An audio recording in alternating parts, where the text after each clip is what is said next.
Why are rich retirees still unhappy? What is it that money simply cannot fix? You listen to me, and you listen to me closely right now. We have been conditioned, every single one of us, to believe that retirement is a math problem. We are told year after year, decade after decade, that if you just hit that magic number in your 401k, or your Roth IRA, or your brokerage accounts, that the day you stop working, a switch will flip, and you will suddenly be blissfully happy. You think that money is the ultimate shield against misery. But I am telling you today, from decades of sitting across the table from thousands of people, some of whom have millions upon millions of dollars, that wealth is not a guarantee of joy. It never has been, and it never will be. There are retirees out there right now with massive, beautiful nest eggs who are waking up every morning completely filled with anxiety, sadness, and an emptiness that no bank account can fill. They are wealthy on paper, but they are absolutely bankrupt in their souls. Why is that? What is the disconnect here? Let's address the root problem first, because you cannot fix what you do not understand. The problem is that money only fixes money problems. That's it. It buys you choice, it buys you security, and it buys you freedom from the fear of paying your bills. If you don't have enough money to buy groceries or cover your health insurance, yes, money will buy you happiness because it removes that crushing financial strain. But once your physical needs are met, once you have financial security, money hits a wall.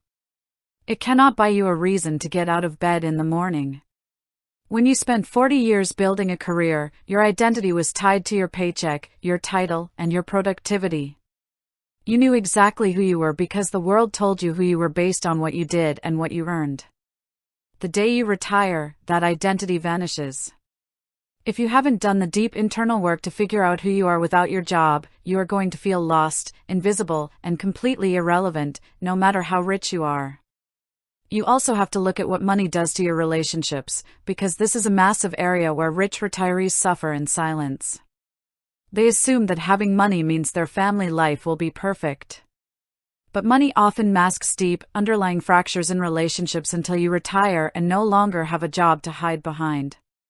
If you and your spouse haven't truly communicated for 20 years because you are both busy working, retirement is going to force you into a room together for 24 hours a day.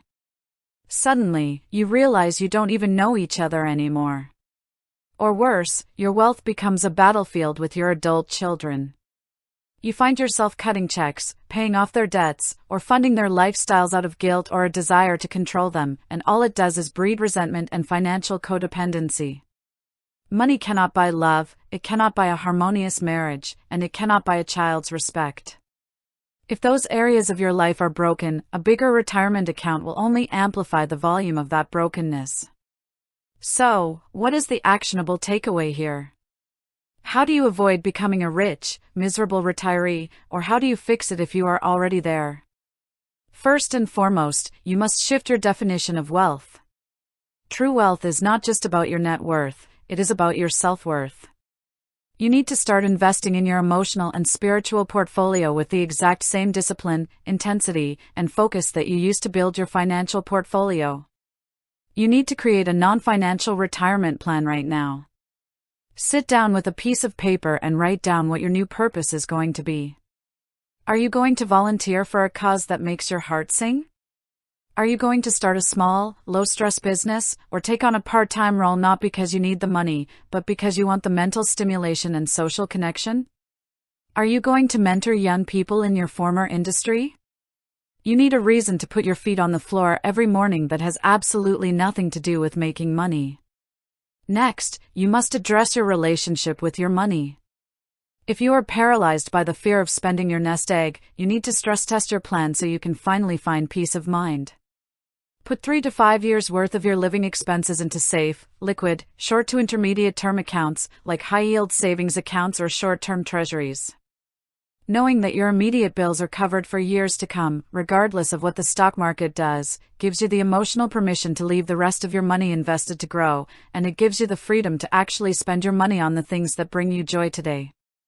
And finally, you have to set healthy boundaries with your loved ones.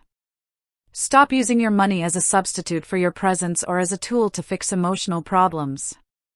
If you are supporting adult children to their own detriment, you must have the courage to say, out of love, I am no longer going to finance your wants because I need to protect my own peace of mind and your independence.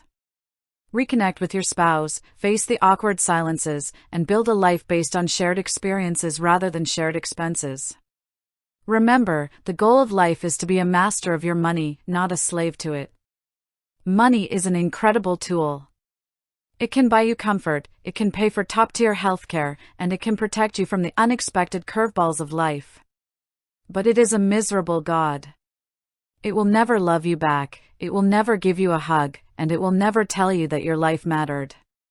True fulfillment in retirement comes when you take the focus off what you have accumulated and place it squarely on who you are, how you love, and how you give back to the world. Do not wait until you are looking back on a wealthy, lonely life to realize this truth. Start investing in your happiness today, because that is something no amount of money can ever fix for you.